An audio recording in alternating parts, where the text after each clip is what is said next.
अस्सलामुअलैकुम दोस्तों, welcome back to our channel find Urdu. आज हम इस वीडियो में एक ख़ास अंग्रेज़ी लफ्ज़ विंडिक्टिव का मतलब समझेंगे।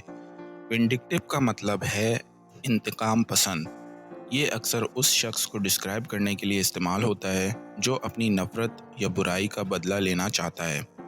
फॉर एग्ज़ाम्पल, अगर कोई इंसान अपने दोस्त से लड़ाई हो जाए और वो दोस्त बाद में उसकी मदद ना करे, तो पहला शख्स विंडिक्टिव हो सकता है और दोस्त को नुकसान पहुंचाने की कोशिश करेगा। He became vindictive after losing the competition.